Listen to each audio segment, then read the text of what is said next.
Assalamualaikum warahmatullahi wabarakatuh. Bismillahirrahmanirrahim. Alhamdulillahillazi arsala rasulahu bil huda wa dinil haqq liyuzhirahu 'ala ad-dini kullih wa kafa billahi syahida.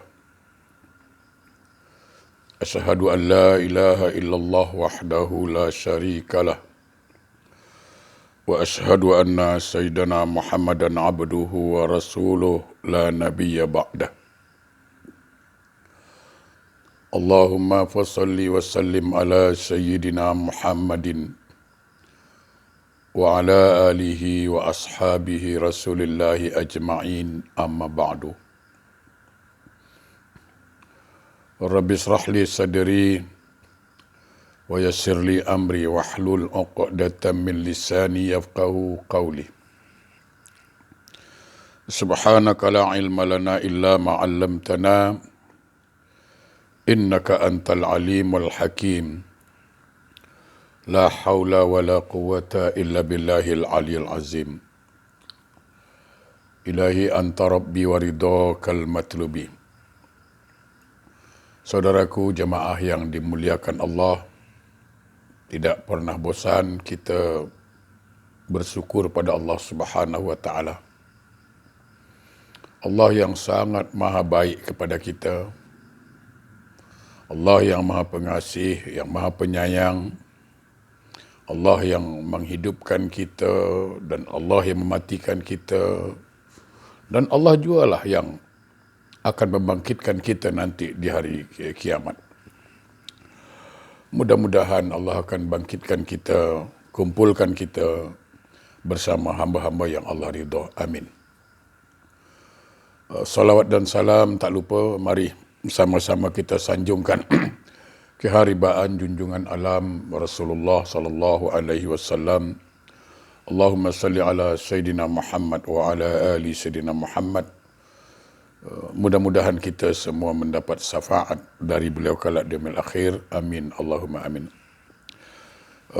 Jamaah yang berbahagia, sekedar mengingatkan kembali, pada pertemuan yang lalu kita sudah membahas iaitu bagaimana nasib seorang orang yang beriman, orang yang beramal saleh ketika meninggal dunia. Allah berikan beberapa kenikmatan. Saya tidak akan mengulang lagi kerana waktu kita sangat terbatas. Bagaimana kalau yang meninggal ini adalah orang kafir atau orang yang jauh dari Allah, yang tidak melaksanakan perintah Allah? Sesungguhnya dikatakan, ini halaman 39, kitab terapi penyakit hati masih. Sesungguhnya hamba yang kafir ketika hamba yang engkar, dia putus asa. Lalu turun malaikat. Jadi ketika orang kafir atau orang yang bermaksiat itu ingin hendak meninggal dunia, maka datang malaikat dari langit, wajahnya gelap, hitam, legam, berpakaian bulu yang sangat tebal dan kasar. Maka malaikat itu duduk dengan mata memandang kepada jenazah, calon jenazah, orang yang dalam keadaan nazak. Tak lama kemudian datanglah malaikat maut. Jadi kalau orang yang baik-baik itu disiapkan kain kafan untuk membungkus rohnya di surga. Nah, kalau ahli maksiat, orang kafir, disiapkan juga kain kafan, tapi kain kafan dari neraka. Kalau orang baik-baik, wangi, dikasih bau-bau yang sangat wangi. Tapi kalau orang-orang kafir atau orang ahli maksiat, na'udzubillah min zalik, kain kafannya, pembungkus rohnya itu dari neraka yang sangat panas dan baunya sangat busuk. Na'udzubillah, semua na'udzubillah.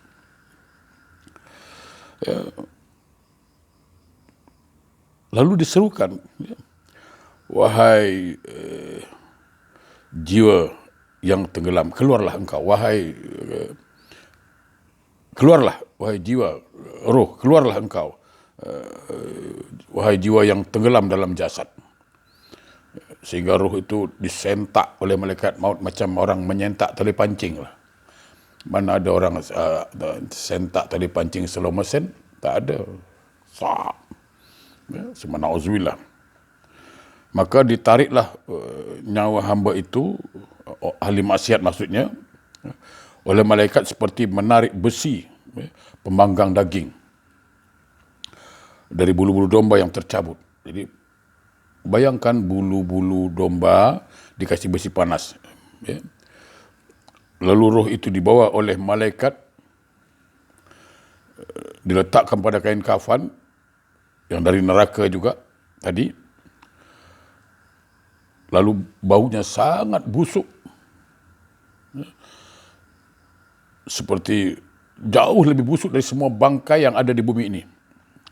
Kemudian malaikat itu naik membawa ruh yang busuk tadi. Nah, melalui satu kelompok malaikat, lalu malaikat bertanya, roh siapa yang busuk ni? Busuk betul. Maka malaikat menjawab, ini ruh si Fulan ibnu Fulan.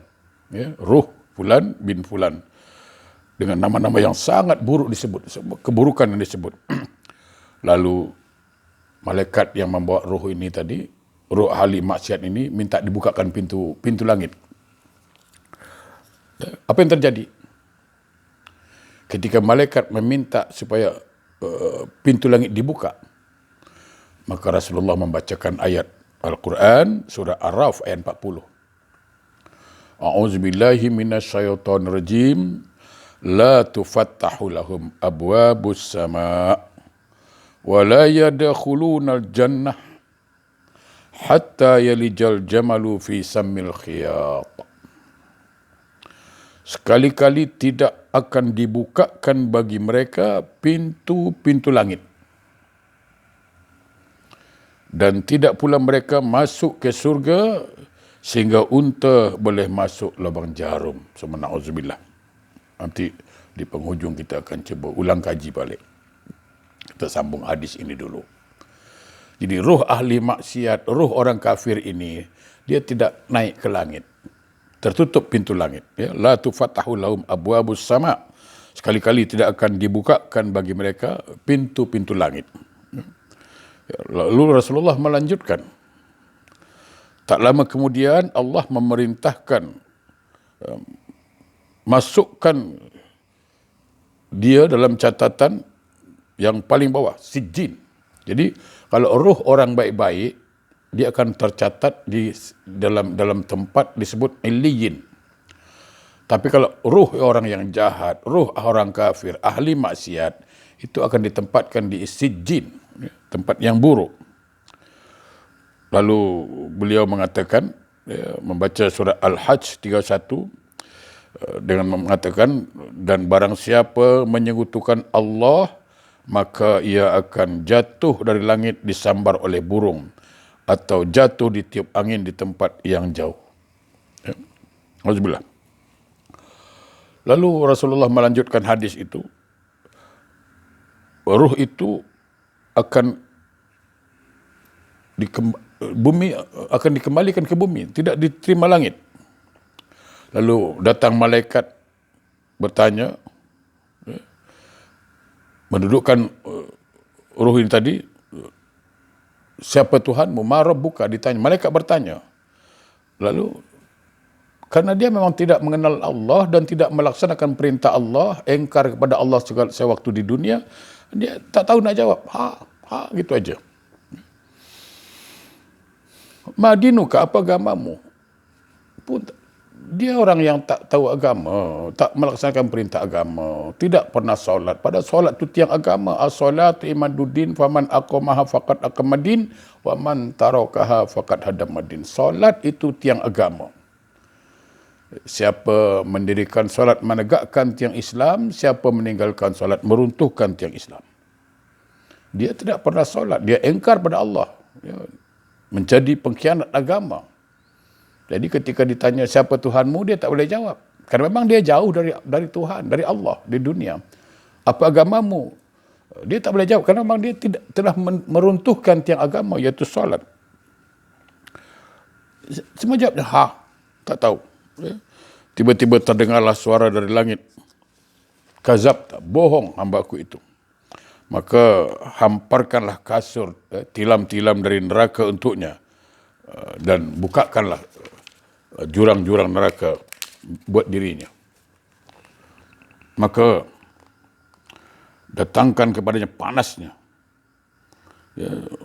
panasnya api dan panasnya angin ketika itu. Jadi sebelum sampai di akhirat, dikubur di alam barzah dia sudah kena azab. Na'udzubillah. Kubur pun menjadi sempit.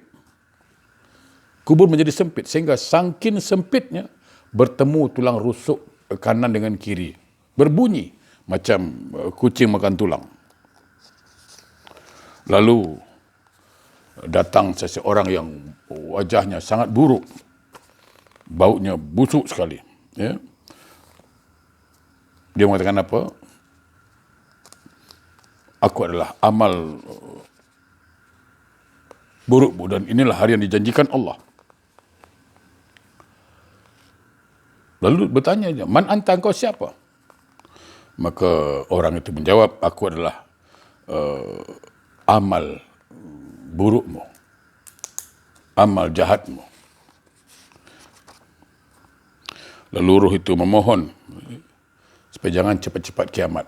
Sebab dia tahu azab yang akan dihadapinya jauh lebih berat dari azab di kubur. Jadi dia minta supaya agak lambat kiamat. Jemaah yang berbahagia, saya ingin menjelaskan apa? Kalau yang kita berharap dan mohon pada Allah agar kita di penghujung umur kita, Allah beri kita peluang untuk bertaubat sebelum ajal sampai. Allah beri kita peluang untuk melakukan amal-amal soleh. Sehingga kita termasuk dalam golongan orang-orang yang beriman dan orang yang beramal soleh dan akan mendapatkan kenikmatan di alam barzah. Tetapi kalau kita tidak sempat bertaubat kepada Allah, kita di penghujung umur masih juga melalaikan perintah Allah. Na'udzubillah. Sehingga ketika ajal menjemput nyawa kita, ketika nazak kita, kita tak sempat bertaubat. Ya? Apa yang terjadi? Ahli maksiat itu ketika rohnya dinaikkan ke langit, la tufattahu lahum abwabus sama, kata Allah dalam surat Al-A'raf ayat 40. Dan Nabi bacakan ayat ini. Jadi ketika roh orang yang jahat ini, ahli maksiat ini, yang tidak bertaubat ini, orang kafir ini naik ke langit, rohnya, pintu langit tertutup. Lalu dicampakkan rohnya ini, dicatat di sijin. Di ujung ayat itu dikatakan apa? Wala yadkhulunal jannah hatta yalijal jamalu fi samil khiyat. Dan Allah tidak akan memasukkan orang ini ke surga sehingga unta boleh masuk lubang jarum. Jemaah yang berbahagia. Ini kadang-kadang kita sedih di sinilah. Ya. Ketika seseorang itu waktu hidupnya tidak mau bertobat, tidak mau minta ampun kepada Allah, lalu meninggal dalam keadaan su'ul khotimah. Ya. Sementara kita di dunia sibuk mendoakan, ya Allah, ampunkanlah dosa-dosanya. Ampunkan dosa. Saya ingin katakan bukan salah mendoakan orang itu.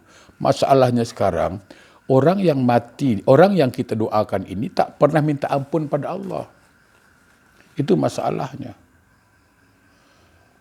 Kita yang sibuk nak minta pada Allah agar diampunkan. Tapi dia sendiri waktu hidup tak pernah minta ampun. Kita yang sibuk mengatakan, ya Allah, masukkan dia ke surga. Sedangkan amalan yang dia kerjakan, amalan neraka. Na'udzubillah. Oleh karena itu, jemaah yang berbahagia, bagaimana supaya Allah ampunkan dosa kita? Ya, kita sendiri harus minta ampun pada Allah. tubu ilallahi taubatan nasuha.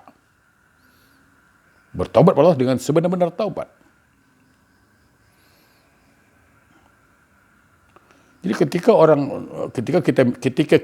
kita meninggal dunia, lalu orang mendoakan kita, ya Allah ampunkan dosa-dosanya. Insya Allah Allah ampunkan. Kenapa? Karena kita memang selalu minta ampun. Masukkan dia ke surga, insya Allah masuk. Kenapa? Karena sewaktu di dunia kita mengamalkan amalan surga. Tapi kalau kita sendiri waktu di dunia tak pernah minta ampun dan tidak mengamalkan amalan surga, bagaimana nasib kita nanti? Nak mengharapkan doa orang. Apalagi yang mendoakan itu orang yang tak sembahyang juga. Satu hal yang, oleh karena itu jamaah yang berbahagia, mari sekali lagi kita mohon pada Allah, ya. Allahumma inna nas'aluka taubatan nasuha qabla al-maut. Ya Allah, beri kami peluang untuk taubat dengan sebenar-benar taubat sebelum ajal kami sampai, insya-Allah. Ya.